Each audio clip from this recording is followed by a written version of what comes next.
Crimen y castigo, de Fyodor Mikhail Dostoyevsky. Audio 14. Capítulo 5 de la tercera parte. Raskolnikov ya estaba entrando. Entró como si estuviera haciendo los mayores esfuerzos para dominarse y no desternillarse de la risa. Tras él, con el semblante demudado por la ira, rojo como una peonía, desgarbado y torpe, entró Rachuminjin, muerto de vergüenza. Su cara y toda su figura resultaban en ese momento verdaderamente cómicas y justificaban la hilaridad de Raskolnikov. Este, antes de ser presentado, se inclinó ante el dueño de la casa, que estaba de pie en medio de la estancia, mirándolos inquisitivamente. A continuación, le tendió y le estrechó la mano, aparentando aún que hacía un esfuerzo extraordinario para reprimir su hilaridad y decir al menos 2 o 3 palabras a modo de presentación. Pero apenas había conseguido adoptar un aire serio y balbucear alguna cosa cuando, de pronto, casi sin querer, volvió a mirar a Rachuminjin y fue incapaz de contenerse. La risa reprimida estalló de forma irresistible, con toda la fuerza con la que hasta entonces había sido sofocada. La insólita furia con la que acogió esta risa sincera Rachuminjin le dio a esta escena un aire de la más genuina alegría y, sobre todo, naturalidad. Rachuminjin contribuyó aún más a este fin, como si lo hubiera hecho aposta. «¡Por todos los diablos!», bramó haciendo aspavientos y justamente fue a dar un manotazo en una mesita redonda en la que había un vaso de té ya vacío. Todo voló por los aires y cayó con estrépito. «Tampoco hay por qué romper las sillas, caballeros», gritó alegremente Porfiri Petrovich. La escena era de este tenor. Raskolnikov no paraba de reírse, con la mano olvidada en la mano del dueño de la casa, pero, sabiendo que todo tiene un límite, aguardó el mejor momento para poner fin a todo aquello del modo más rápido y natural posible. Rachuminjin, definitivamente obnubilado por la caída de la mesita y la rotura del vaso, miró los añicos con aire taciturno, maldijo y se volvió bruscamente hacia la ventana, donde se quedó dando la espalda a los demás con un semblante terriblemente hosco, mirando fuera sin ver nada. Porfiri Petrovich se reía con ganas, aunque era evidente que estaba esperando una explicación. En una esquina, sentado en una silla, había estado Zametov, hasta que, con la llegada de los visitantes, se había levantado, a la expectativa, con una sonrisa en los labios, si bien contemplaba toda la escena con estupor y con cierto escepticismo, y a Raskolnikov hasta con turbación. La inesperada presencia de Zametov sorprendió desagradablemente al joven. «Otra cosa que hay que tener presente», pensó. «Le ruego que me disculpe», dijo con una turbación forzada. Raskolnikov. «Al contrario, señor, es un placer, y estoy encantado de que hayan venido. ¿Qué pasa? ¿No quiere saludar?». Porfiri Petrovich señaló a Rachuminjin. «Está enfadado conmigo, y le doy mi palabra de que no sé por qué. Todo lo que le he dicho, viniendo hacia aquí, ha sido que se parece a Romeo, y se lo he demostrado, y me parece que eso ha sido todo». «Cerdo», replicó Rachuminjin sin volverse hacia él. «Debía tener motivos muy serios para enfadarse de ese modo con una palabra de nada». Porfiri se echó a reír. «Mira tú, juez de instrucción, podéis iros todos al diablo», replicó Rachuminjin, y de pronto, echándose también a reír con la cara alegre, como si tal cosa, se acercó a Porfiri Petrovich. «Ya basta, estáis todos mal de la cabeza, al grano. Aquí un amigo, Rodion Romanich Raskolnikov, en primer lugar, ha oído hablar mucho de ti y tenía muchas ganas de conocerte. En segundo lugar, tiene un asuntillo que tratar contigo. Vaya, Zametov, ¿cómo es que estás aquí? No me digas que ya os conocéis desde hace mucho». «¿Y eso?», pensó alarmado Raskolnikov. Zametov parecía turbado, aunque tampoco en exceso. «Nos conocimos ayer en tu casa», dijo con desenvoltura. «O sea, que Dios te ha librado de la ruina. La semana pasada me suplicó que os presentase, y vosotros, prescindiendo de mí, ya os habéis entendido. ¿Dónde tienes el tabaco? Porfiri Petrovich llevaba ropa de andar por casa, una bata, una camisa impecable y unas zapatillas gastadas. Era un hombre de unos 35 años, de estatura inferior a la media, grueso y con una barriga apreciable. Iba afeitado, sin bigote ni patillas, con el pelo muy corto. Tenía la cabeza grande y redonda, con una nuca especialmente prominente, la cara redonda, abotargada, de nariz algo achatada y tenía un tono amarillo oscuro de enfermo. Si bien su expresión era vigorosa e incluso burlona, habría resultado simpática de no haber sido por la mirada, con un brillo acuoso en los ojos, cubiertos por unas pestañas casi blancas, nerviosas, que parecían estar haciéndole guiños a alguien. La expresión de esos ojos no se correspondía con el conjunto de su figura.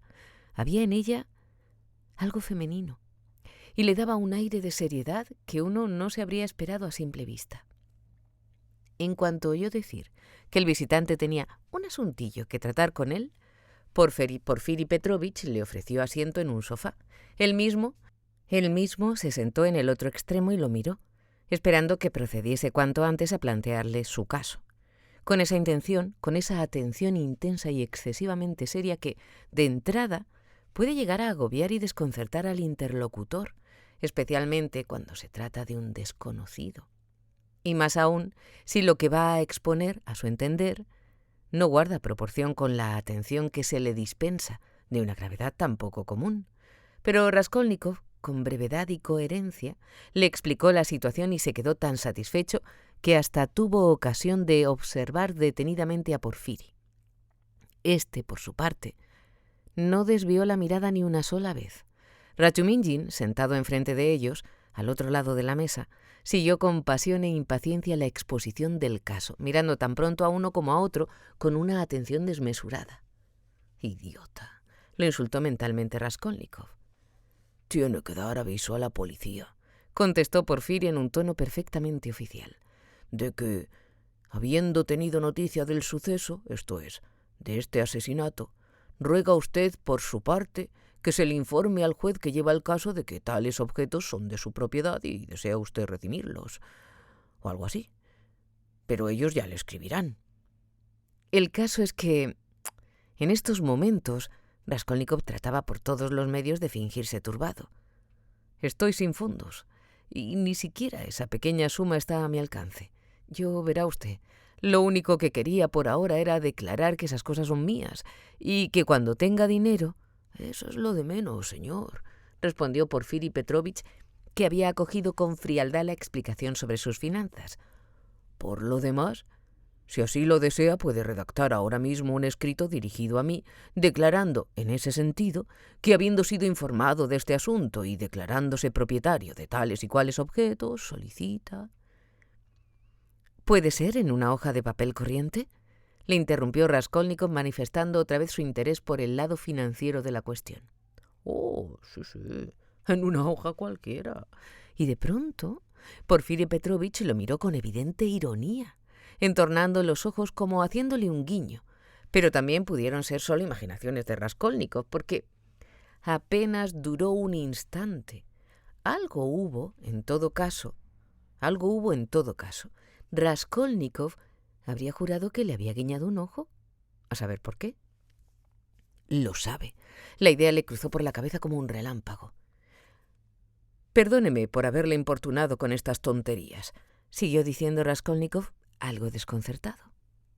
«Mis cosas no valen más de 5 rublos, pero les tengo mucho cariño como recuerdo de aquellos que me las dejaron, y reconozco que, cuando me enteré, me asusté mucho». «Por eso reaccionaste de ese modo cuando me oíste decirle a Zósimo que Porfiri estaba interrogando a los propietarios de las prendas empeñadas», terció Rachuminjin con una intención evidente. Era algo insufrible. Raskolnikov no lo aguantó más y volvió con rabia hacia él sus negros ojos furibundos, pero enseguida se contuvo. «Parece, hermano, que te burlas de mí», le habló con fingida irritación. «Estoy de acuerdo en que posiblemente me preocupo en exceso por estas cosas. Para ti no tiene la menor importancia, pero no por eso debes considerarme ni egoísta ni avaricioso, y a mis ojos estos objetos insignificantes no carecen ni mucho menos de valor. Acabo de decirte que este reloj de plata, que apenas vale nada, es la única cosa que me dejó mi padre. Ríete de mí si quieres, pero mi madre ha venido a verme». De pronto se volvió hacia Porfiri. «¿Y si ella supiera?». Se volvió otra vez a toda prisa hacia Rachuminchin, esforzándose sobre todo porque le temblara la voz. «¿Que se ha perdido el reloj? Te doy mi palabra de que se pondría como loca. Mujeres». «No se trata de eso. No lo he dicho con esa intención. Todo lo contrario», gritaba Rachuminchin con amargura. «¿Lo habré hecho bien? ¿Con naturalidad? ¿No habré exagerado?», se preguntaba Raskolnikov tembloroso. «¿Por qué habré dicho eso de mujeres?». «¿Así que ha venido su madre?», preguntó por alguna razón Porfiri Petrovich. «Sí». «¿Cuándo ha sido, señor?». «Ayer por la tarde». Porfiri se quedó callado, como meditando. «Sus cosas no han podido perderse en ningún caso», siguió diciendo con calma y frialdad. «Hace ya tiempo que le estaba esperando». Y como si nada, se levantó para acercarle un cenicero a Rachuminchin, que estaba echando sin compasión la ceniza del cigarrillo en la alfombra. Raskolnikov se sobresaltó, pero Porfiri no pareció mirar, cada vez más preocupado por el cigarrillo de Rachuminchin. «¿Cómo? ¿Que lo estabas esperando? ¿De verdad sabías que empeñaba allí sus cosas?», exclamó Rachuminchin. Porfiri Petrovich le contestó directamente a Raskolnikov. «Esos dos objetos suyos, el anillo y el reloj, estaban en casa de ella, envueltos en un papel, y en ese papel aparecía su nombre claramente anotado con lápiz, junto con el día y el mes en que usted se los dejó». «Qué observador es usted». Raskolnikov esbozó una torpe sonrisa, tratando sobre todo de mirarlo a los ojos, pero no pudo resistirse y de pronto añadió: «Lo he dicho porque me imagino que serán muchos los que tenían objetos empeñados, y no le será fácil acordarse de todos. Pero veo que no se olvida usted de nadie y... Qué tonto, qué flojo, ¿a quién se le ocurre añadir ese comentario?». «Casi todos estaban ya identificados, así que usted ha sido el último en presentarse», respondió Porfiri con un ligerísimo, casi inapreciable retintín. No estaba del todo bien. Algo había oído, incluso había oído que estaba profundamente afectado por alguna cuestión. Ahora mismo, ¿no está usted algo pálido? En absoluto. Al contrario, estoy completamente sano, replicó Raskolnikov en un tono grosero y airado, cambiando bruscamente de actitud. No era capaz de dominar su rabia y estaba a punto de estallar. «Esta indignación me va a delatar». La idea volvió a pasarle por la cabeza. «¿Por qué me torturan?». «No tan sano», replicó Rachuminchin. «Lo que hay que oír. Hasta ayer mismo prácticamente estuvo delirando, inconsciente. Hazme caso, Porfiri. Casi no podía tenerse en pie, y cuando Zósimo y yo nos descuidamos un rato, se vistió, salió a hurtadillas a la calle y anduvo por ahí de juerga casi hasta medianoche. Y todo esto, ya te digo, en pleno delirio. ¿Te lo puedes creer? Es un caso extraordinario». «¿En pleno delirio? ¿Es posible?». Porfiri movió la cabeza con un gesto de mujer. «Pero qué disparate». «No le haga caso. De todos modos, usted tampoco se lo cree», replicó Raskolnikov fuera de sí, pero Porfiri Petrovich no parecía haber oído estas palabras algo extrañas. «¿Y cómo se te ocurrió salir si no estabas delirando?», dijo Rachuminchin repentinamente exaltado. «¿Por qué saliste? ¿Qué pretendías? ¿Y por qué tuviste que salir en secreto? ¿Cómo ibas a estar entonces en tu sano juicio? Ahora que ya ha pasado el peligro, puedo decírtelo con toda claridad». «Ayer acabé harto de todos ellos». Raskolnikov se dirigió de pronto a Porfiri con una sonrisa descaradamente retadora. «Así que me escapé, dispuesto a alquilar un cuarto donde me pudiesen encontrar, donde no me pudiesen encontrar, llevando un montón de dinero conmigo. El señor Zametov vio ese dinero. ¿Qué dice usted, señor Zametov? ¿Estaba yo ayer en mi sano juicio o estaba delirando?». Resuelva usted la cuestión. En ese momento habría estrangulado a Zametov. Hasta tal punto le desagradaron su mirada y sus silencios. En mi opinión, habló usted con mucho sentido común y hasta con astucia, si bien estaba demasiado irritado, declaró Zametov con sequedad. Pues hoy me decía Nikodim Fomich, terció Porfiri Petrovich, que ayer se encontró usted muy tarde ya en casa de un hombre que había sido atropellado por unos caballos, un empleado. Ahí lo tienes, lo de ese empleado, apuntó Rajuminjin. No me dirás que no actuaste como un loco en casa de ese empleado. Todo el dinero que tenía se lo dio a la viuda para el entierro.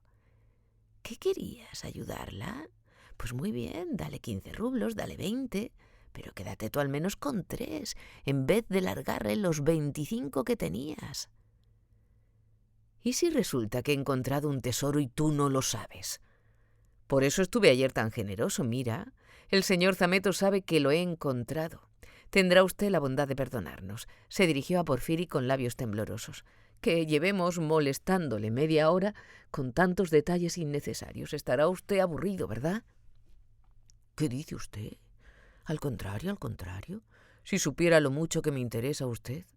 Es apasionante verle y oírle. Y le confieso que estoy encantado de que usted finalmente se haya animado a venir. Pero ponnos un té, por lo menos. Tengo la garganta seca, exclamó Rajuminjin. Estupenda idea. A lo mejor todos te acompañamos y ¿no querrás algo más sustancial antes del té? ¡Muévete! Porfiri Petrovich fue a encargar el té. La cabeza de Raskolnikov era un hervidero de ideas. Estaba terriblemente exasperado. Lo malo es que ni siquiera disimulan, ni se andan con miramientos. ¿En qué cabeza cabe, sin conocerme de nada, que haya hablado de mí con Nikodim Fomich? Está claro que no se toman la molestia de ocultar que me están siguiendo como una jauría de sabuesos. Me están escupiendo en toda la cara. Raskolnikov temblaba de rabia. Vamos, atacad sin miedo y dejaos de jugar conmigo como el gato con el ratón. Esto no es limpio por su parte, Porfiri Petrovich, pero ya veremos si lo consiento. Me levantaré y os arrojaré toda la verdad a la cara y entonces veréis cómo os desprecio. Le costaba respirar. Pero, ¿y si no son más que imaginaciones mías? ¿Y si todo es un espejismo y estoy completamente equivocado? ¿Y si pierdo los estribos por falta de experiencia y soy incapaz de mantener mi infame papel? Podría no haber ninguna intención en todo esto. Todo lo que dicen es normal, pero hay algo en sus palabras. Son cosas que se pueden decir de cualquier momento, en cualquier momento, pero hay algo. ¿Por qué ha dicho abiertamente que los objetos estaban en casa de ella? ¿Por qué ha tenido que añadir Zametov eso de que hablé hasta con astucia? ¿Por qué hablan en ese tono? Sí, el tono. Rajuminjin está aquí al lado. ¿Por qué no se da cuenta de nada? Ese inocente majadero nunca se da cuenta de nada. Vuelvo a tener fiebre. ¿Me habrá hecho un guiño antes, Porfiri? ¿Serán ocurrencias mías? ¿Para qué iba a hacerme un guiño? ¿Querrán ponerme nervioso y me están provocando? ¿O todo es un espejismo? ¿O es que lo saben de verdad? Hasta Zametov se muestra insolente. ¿Zametov se muestra insolente? ¿Zametov ha cambiado de opinión de ayer a hoy? Ya me olía yo que cambiaría de opinión. Él está aquí, como en su propia casa. En cambio, esta es mi primera visita. Porfiri no lo trata como a un invitado. De hecho, estaba dándole la espalda. Están conchavados. Se han puesto de acuerdo sobre mí, seguro. Seguro que cuando hemos llegado estaban hablando de mí. ¿Sabrán lo del piso? Debería averiguarlo cuanto antes. Cuando antes he dicho que ayer me escapé para alquilar un cuarto, no ha parecido darle importancia. Ha sido muy astuto por mi parte decirlo. Más adelante me puede venir bien. Luego dicen que estaba delirando. Está enterado de todo lo que hice anoche y no sabía que había llegado mi madre. Y esa bruja que tenía hasta la fecha anotada a lápiz. Están equivocados. No pienso darme por vencido. que esto no son pruebas todavía. No es más que un espejismo, ¿no? Presentadme pruebas.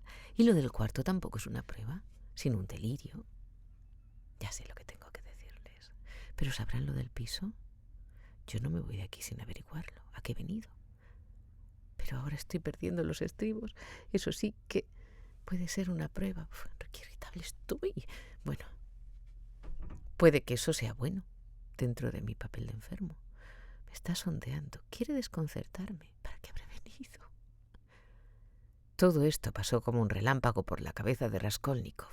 Porfiri Petrovich volvió enseguida. De pronto parecía más alegre. Todavía me duele la cabeza de lo de ayer. Creo que se me fue la mano, le dijo a Rachuminjin en un tono muy distinto, entre risas. ¿Qué tal? Estuvo interesante. Me parece que os dejé en el mejor momento. ¿Quién fue el vencedor? Nadie, naturalmente. Salieron a relucir los temas eternos y se desvanecieron en el aire. Imagínate, Rodia, hasta dónde llegamos ayer. Si existe o no existe el crimen. Las cosas que se pudieron decir. ¿Qué tiene de asombroso? Es una cuestión social como otra cualquiera, replicó Raskolnikov sin darle importancia. La cuestión no se planteó desde ese ángulo.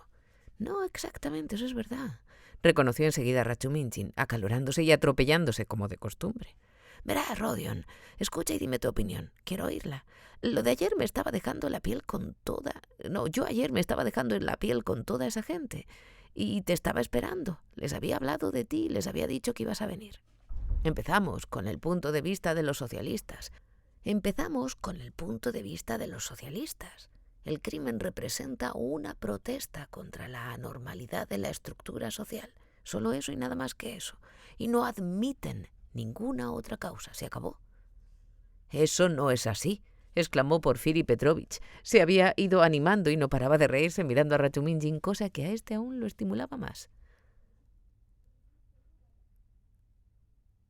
No admiten ninguna otra causa, le interrumpió Rachuminjin con vehemencia. Y no digo nada que no sea verdad. Cuando quieras, te enseño tus folletos.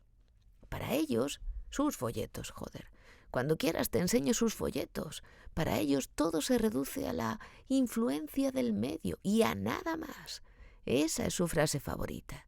De donde se sigue que si la sociedad estuviera debidamente organizada, todos los crímenes dejarían de pronto de existir, pues no habría nada contra lo que protestar, y en ese mismo instante todos los hombres se volverían justos.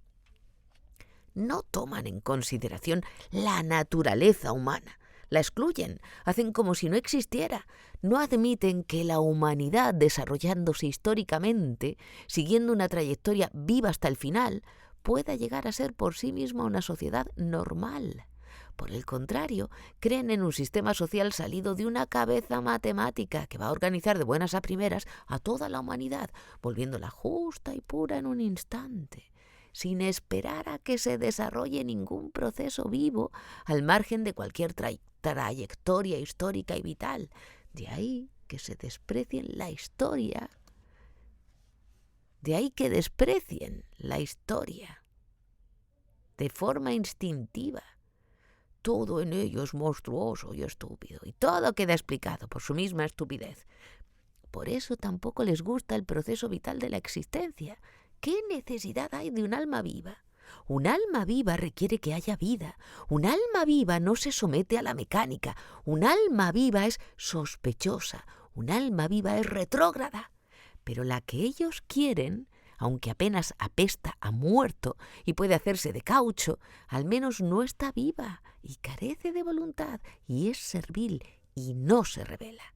Y el resultado es que todo se reduce a apilar los ladrillos para la construcción de los pasillos y las habitaciones del falansterio. Total, que el falansterio ya está listo, pero la que no está lista para el falansterio es el alma humana, que quiere vivir, que aún no ha completado su proceso vital, que no tiene prisa por ir al cementerio.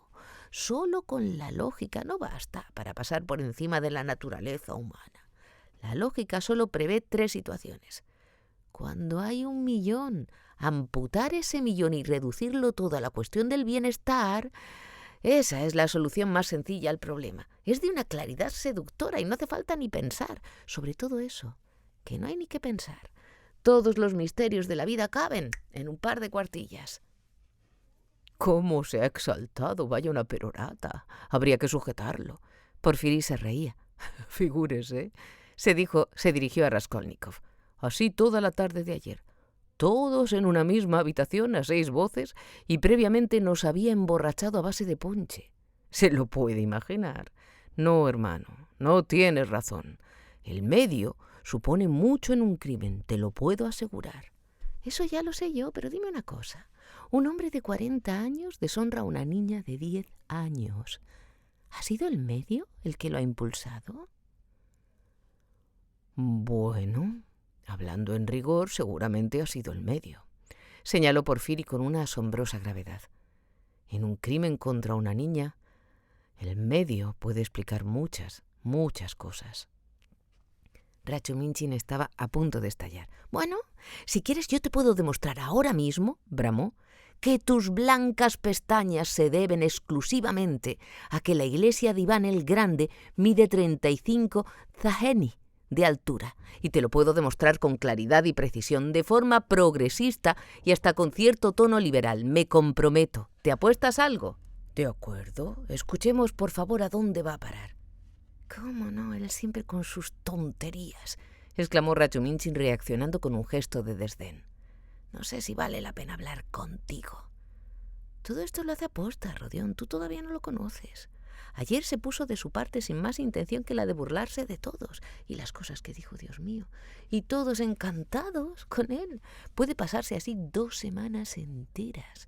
El año pasado nos hizo creer a todos, a saber por qué, que iba a meterse a monje. 2 meses se mantuvo en sus 13. Hace poco se le ocurrió decir que iba a casarse, que todo estaba listo ya para la boda. Hasta se hizo un traje nuevo. Habíamos empezado ya a felicitarle. No había novia, no había nada de nada, todo era pura invención. Ya estás mintiendo. El traje me lo había hecho antes, y a partir de ahí se me ocurrió tomaros el pelo a todos. ¿De verdad es usted tan farsante?, preguntó Raskolnikov sin darse mayor importancia. No se le habría ocurrido, ¿verdad? Pues espere que voy a hacer lo mismo con usted. No, verá usted, voy a decirle toda la verdad. A propósito de todas estas cuestiones, el crimen, el medio, las niñas pequeñas, me acabo de acordar, aunque desde el principio me había llamado la atención, de un artículo suyo sobre el crimen, o algo por el estilo. No recuerdo el título. Hace 2 meses tuve el honor de leerlo en Periodicheskaya Rek. ¿Un artículo mío? ¿En Periodicheskaya Rek?, preguntó Raskolnikov sorprendido. Efectivamente, hace medio año escribí al abandonar la universidad a propósito de cierto libro, un artículo, pero lo mandé al periódico Yesendayelnaya Rek, no al Periodicheskaya Rek. Pues acabó publicándose en Periodicheskaya. Es que Yenedechnaya Rek desapareció, por eso no pudieron publicarlo allí. Es verdad, pero al dejar de existir Yedesnaya Rek, se fusionó con Periodicheskaya Rek. De ahí que su artículo apareciera en esta publicación ahora hace 2 meses. ¿Y usted no lo sabía? Realmente Raskolnikov no sabía nada. Pero por Dios, tendría que reclamarles el pago por su artículo. Hay que ver qué carácter el suyo. Vive usted tan aislado que no se entera de cosas que le tocan de cerca. Eso es un hecho. Bravo, Rodka. Yo tampoco lo sabía, exclamó Rachuminchin. Hoy mismo me acerco a la biblioteca y les pido ese número. ¿De hace 2 meses? ¿Qué día? Lo encontraré, en todo caso, casi nada. Y no lo dice. ¿Y usted? ¿Cómo ha sabido que ese artículo era mío? ¿Está firmado con la inicial? Pues por casualidad, hace unos días, a través del director, somos amigos. Yo estaba muy interesado. Recuerdo que analizaba en él el estado psicológico del criminal a lo largo de todo el proceso del crimen. Sí, señor. E insistía en que la comisión de un crimen va siempre acompañada de una enfermedad. Muy original, sin duda, pero a mí personalmente no fue esa la parte de su artículo la que más me interesó, sino cierta idea que se deslizaba en las líneas finales, pero la que, por desgracia, se limitaba a aludir de forma imprecisa. En resumen, no sé si lo recuerda, se hace una referencia al hecho de que hay en el mundo ciertos individuos que pueden, mejor dicho, no es que puedan, sino que tienen todo el derecho a cometer toda clase de desafueros y crímenes y que las leyes no han sido escritas para ellos. Raskolnikov se sonrió al oír esa distorsión intencionada y forzada de su concepción. ¿Cómo? ¿Qué decís? ¿Derecho al crimen? Pero no por estar bajo la influencia del medio, preguntó Rajuminjin un tanto asustado incluso. No, ni mucho menos, replicó Porfiri. Resulta que en su artículo todas las personas se dividen entre ordinarias y extraordinarias. Las personas ordinarias deben vivir en la obediencia y no tienen derecho a infringir la ley, porque son ordinarias, ya lo ve. Y las extraordinarias no tienen derecho a cometer toda clase de crímenes. No es que no lo tengan, es que lo tienen.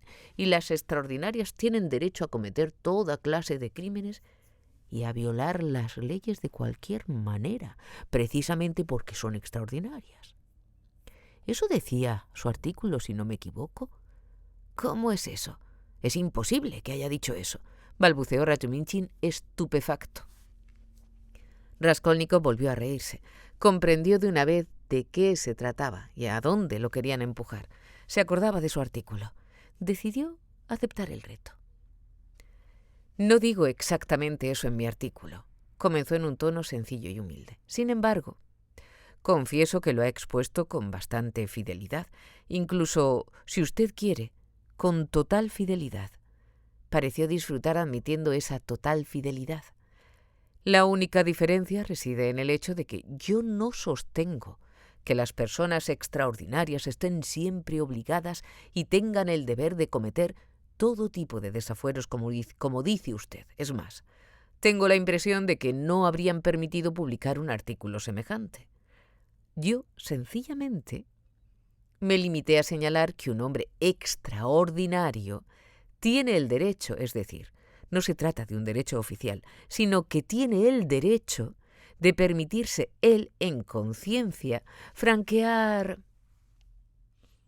ciertos impedimentos, y únicamente en el caso de que la realización de sus ideas, que a veces pueden llegar a resultar enormemente beneficiosas para toda la humanidad, así lo exija. ¿Se permite usted decir que mi artículo está falto de claridad? Estoy dispuesto a aclarárselo en la medida de lo posible. Creo que no me equivoco al suponer que eso es lo que desea, con su permiso. En mi opinión, si los descubrimientos de Kepler o Newton, por determinadas circunstancias, requirieran para darse a conocer el sacrificio de la vida de 1, de 10, de 100 o de más personas que les impedían llevar a cabo cierto descubrimiento o constituían un obstáculo en su camino, entonces Newton habría tenido el derecho e incluso la obligación de eliminar a esas 10 o esas 100 personas para poder dar a conocer su descubrimiento a toda la humanidad.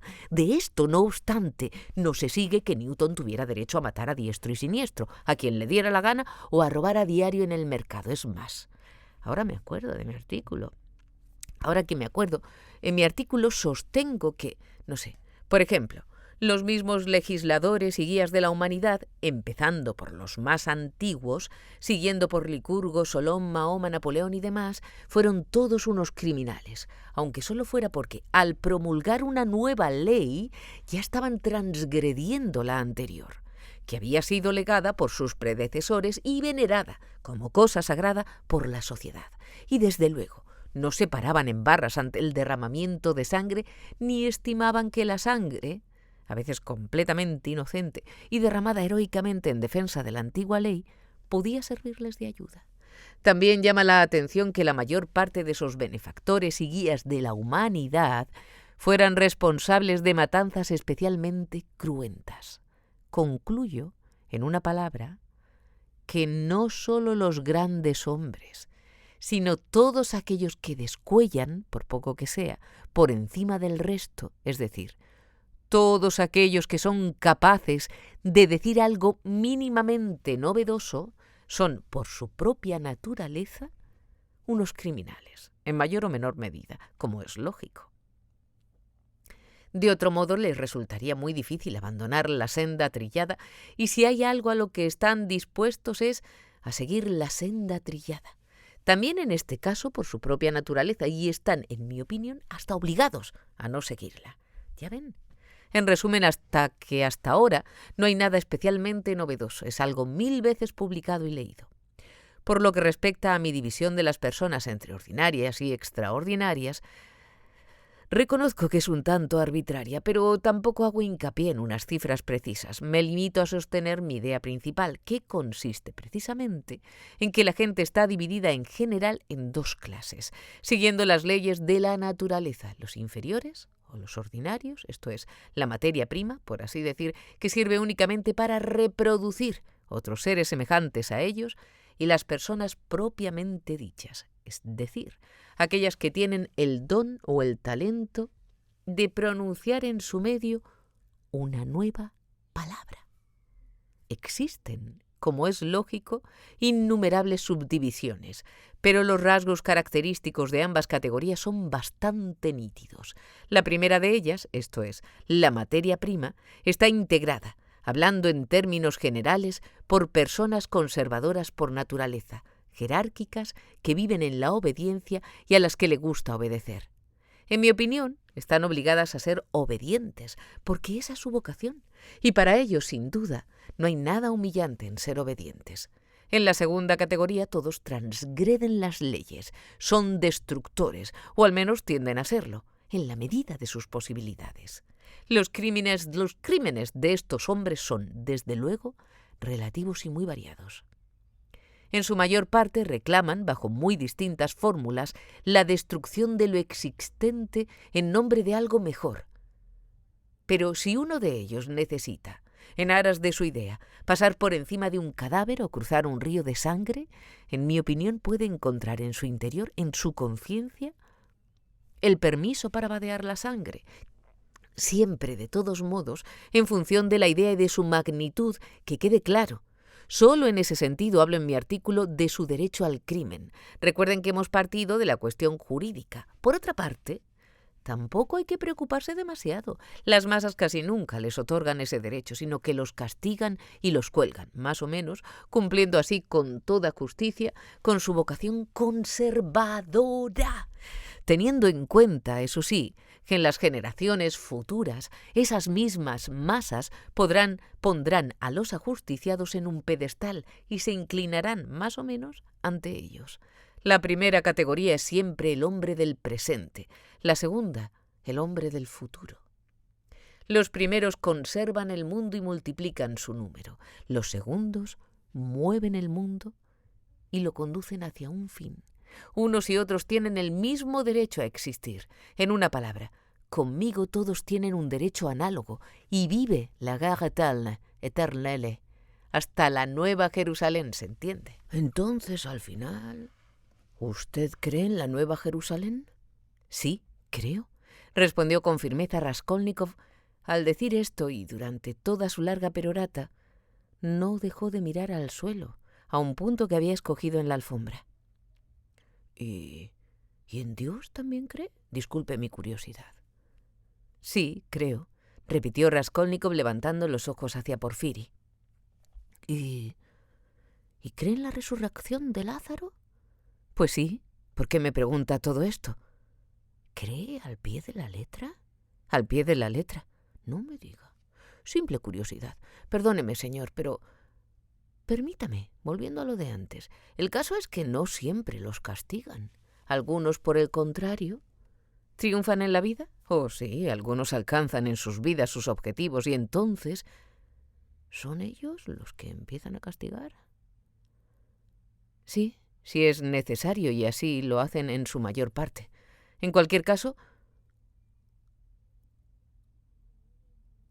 su observación es muy aguda, Se lo agradezco, señor, pero dígame una cosa. ¿Cómo se puede distinguir a esos extraordinarios de los ordinarios? ¿Presentan alguna señal a la hora de nacer? Me refiero a que aquí haría falta más precisión, una definición más externa, por así decir. Perdone mi inquietud natural de hombre práctico y observante de la ley, pero ¿no sería posible que vistieran una ropa especial, por ejemplo, o que llevaran encima cualquier cosa, algún distintivo?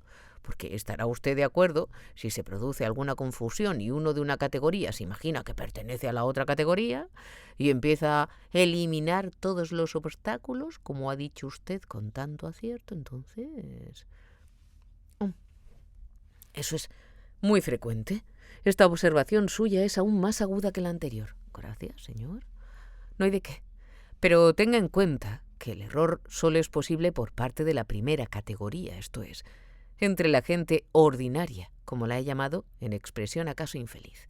A pesar de su predisposición innata a la obediencia, en virtud de esa jocosidad de la naturaleza, que no se le ha negado ni siquiera a la vaca, a muchos de ellos les gusta creerse hombres de vanguardia, destructores, y en particular en la nueva palabra, y lo hacen con toda sinceridad, señor.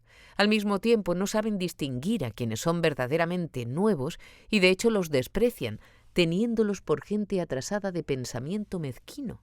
Pero, en mi opinión, aquí no puede haber un obstáculo significativo, y usted, la verdad, no tiene por qué preocuparse, pues nunca llegan demasiado lejos. Naturalmente, siempre se les puede azotar de vez en cuando por su fantasía, para ponerlos en su sitio.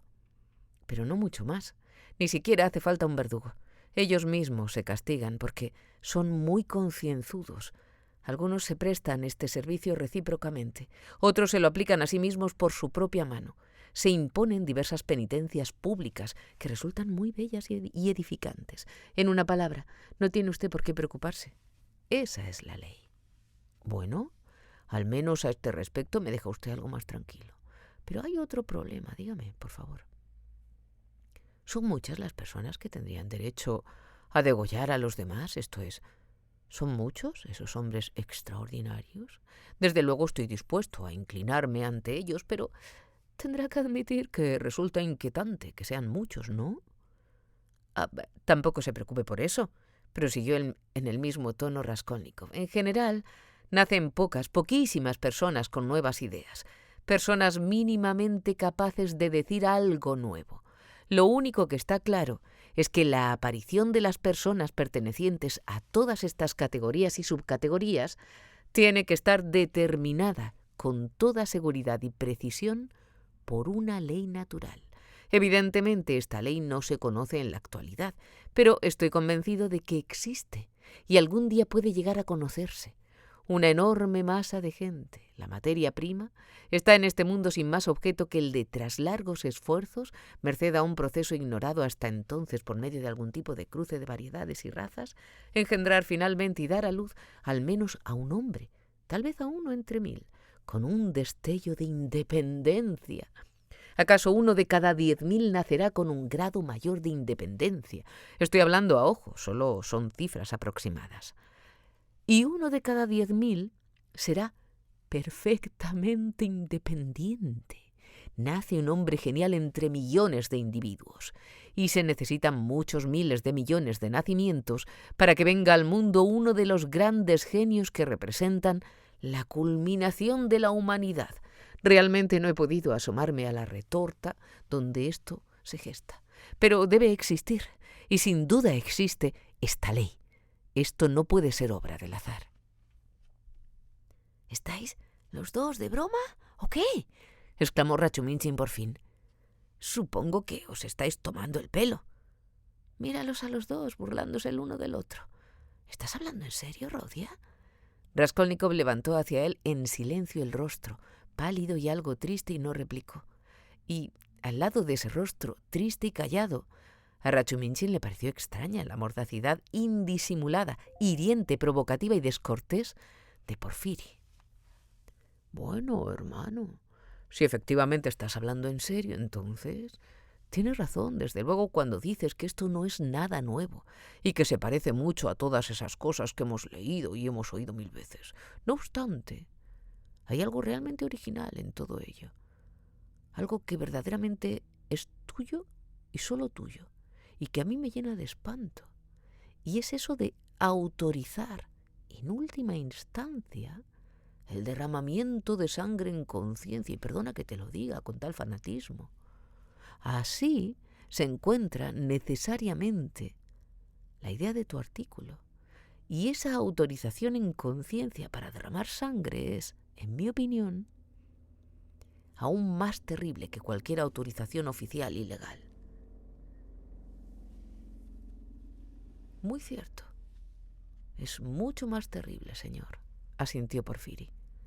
Sí, seguro que te has dejado de llevar. Tiene que ser un error leer ese artículo. Te has dejado llevar. No es posible que pienses esas cosas. Lo leeré. Todo eso no está en el artículo. Apenas se insinúa, dijo Raskolnikov. Ya veo. Porfiri no acababa de quedarse tranquilo. Ahora ya tengo bastante clara su visión del crimen, pero... Disculpe mi impertinencia. No hago más que molestarle, y bien que me pesa. Verá, señor, me ha dejado usted más tranquilo cuando se ha referido a esos casos erróneos de confusión entre las dos categorías, pero el caso es que hay una serie de supuestos prácticos que me siguen inquietando. Imaginemos que un hombre cualquiera, o un joven, se cree que es un licurgo, que es un Mahoma, uno futuro, ¿se entiende? Y empieza a eliminar todos los obstáculos que se le presenten. Tiene por delante una larga campaña. Para esa campaña se precisa dinero, total, que empieza a reunir esos fondos. ¿Comprende? Zametov de repente resopló en su rincón. Raskolnikov no se dignó volver la vista hacia él. Debo admitir, respondió con calma, que esos casos efectivamente tienen que darse, sobre todo los necios y los vanidosos, los que caen en esa trampa, en particular la juventud. ¿Ya lo ve? ¿Y entonces? Entonces, Raskolnikov se sonrió. Tampoco es culpa mía. Así es y así será siempre.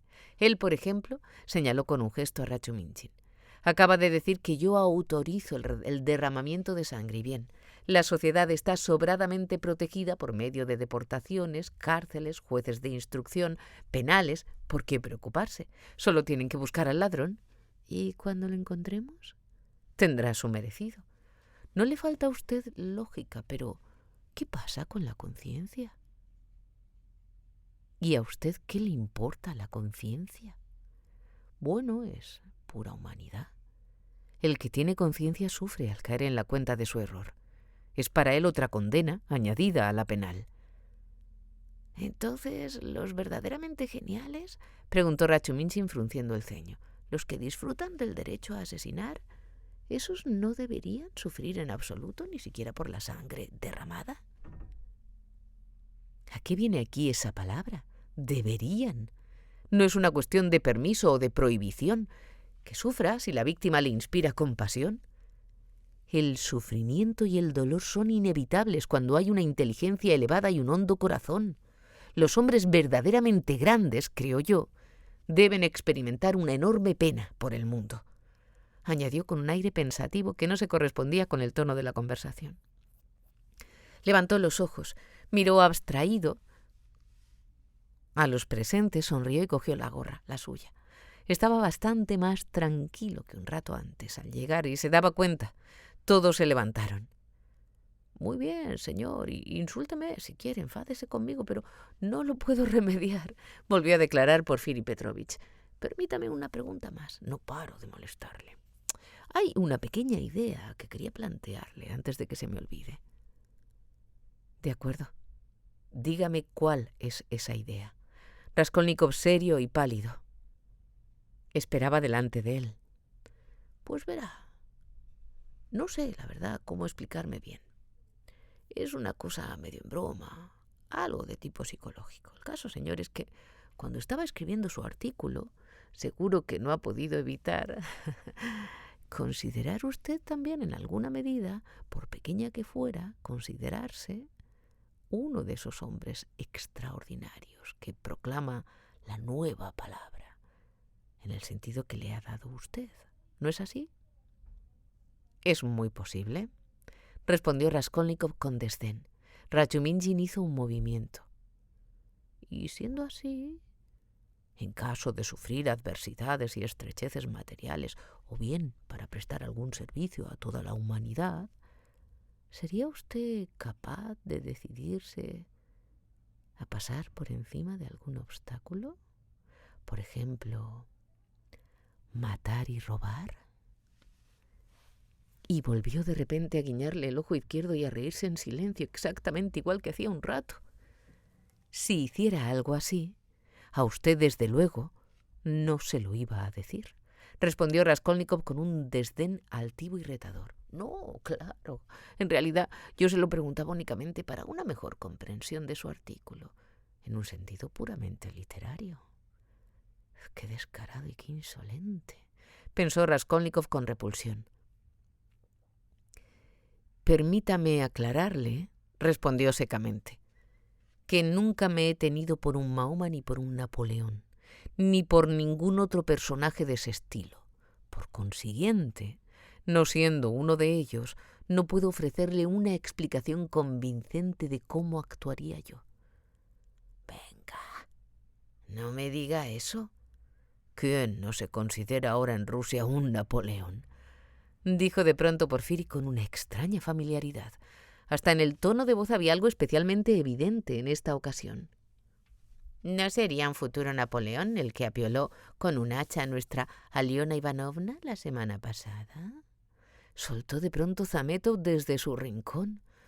Raskolnikov callaba, mirando atentamente con firmeza a Porfiri. Rachuminchin frunció el ceño con semblante sombrío. Antes de eso pareció fijarse en algo. Miró a su alrededor con furia. Hubo un momento de silencio lúgubre. Raskolnikov se volvió dispuesto a marcharse. ¿Ya se va?, exclamó Porfiri en tono afable, tendiéndole la mano con extraordinaria gentileza. Estoy encantado de haberle conocido y por lo que respecta a su petición no tenga ninguna duda. Haga un escrito, tal y como le he dicho, o mejor aún, si se pasa usted a verme en persona uno de estos días, aunque sea mañana mismo, a las 11 estaré por allí con seguridad. Así lo arreglaremos todo y podemos charlar un rato. Siendo usted uno de los últimos que estuvo allí, a lo mejor podría decirnos algo, añadió aparentemente bien dispuesto. ¿Desea usted interrogarme oficialmente en toda regla?, preguntó Raskolnikov con brusquedad. ¿Para qué? Por el momento no hace ninguna falta. No me ha entendido usted bien, verá usted. Yo no dejo pasar ninguna ocasión y ya he hablado con todos los que habían empeñado algún objeto. De algunos ya he obtenido información. Y usted, como es el último... Ah, por cierto, exclamó alegrándose de repente por alguna razón. Acabo de acordarme, qué cabeza la mía. Se dirigió a Rachuminchin. El otro día me calentaste los cascos hablándome de ese tal Nikolashka. Bueno, pues yo lo sé perfectamente, se volvió hacia Raskolnikov, que ese tipo está limpio. ¿Pero qué puedo hacer? También ha habido que molestar a ese Mitka. Se trata de la siguiente cuestión. No es más que esto, señor. Cuando subió usted la escalera, disculpe, ¿no estuvo usted allí pasadas las 7? Sí, de 7 a 8, respondió Raskolnikov sintiendo con disgusto en ese mismo instante que no tenía por qué haber dicho eso. Muy bien, pues mientras subía usted por las escaleras de 7 a 8, ¿no vería usted en el segundo piso, en una vivienda que estaba abierta, no sé si se acuerda, a 2 personas trabajando, por lo menos a una de ellas? Estaban pintando. ¿No se fijó usted? Es algo muy, muy importante para ellos. ¿A unos pintores? No vi a nadie, respondió sin prisa Raskolnikov, como intentando hacer memoria, paralizado por la angustia y poniendo todo su empeño en ese instante para adivinar cuanto antes dónde estaría la trampa y para asegurarse de que no había pasado nada por alto. No vi a nadie y tampoco advertí que hubiera una vivienda así abierta. En cambio, en el 4º piso había eludido la trampa y hablaba en tono triunfante. Sí que me acuerdo de un empleado que se estaba mudando enfrente de Aliona Ivanovna. De eso sí que me acuerdo perfectamente. Había unos soldados que estaban sacando un sofá y me aplastaron contra la pared. Pero de unos pintores no me acuerdo. No me acuerdo de ningunos pintores. Y no me parece que hubiera ninguna vivienda abierta. No había ninguna. ¿A qué viene eso? exclamó de pronto Rachuminjin como cayendo por fin en la cuenta. Los pintores estaban trabajando allí el mismo día del asesinato. Y él había estado 3 días antes. ¿Qué pregunta es esa? ¿Me he confundido? Porfiri se dio una palmada en la frente. Maldita sea. Este asunto me está volviendo loco. Se volvió hacia Raskolnikov casi como disculpándose ante él. Sería tan importante para nosotros descubrir si alguien los vio de 7 a 8 en esa vivienda que se me había ocurrido que a lo mejor usted podría decirnos algo. Me he confundido de plano.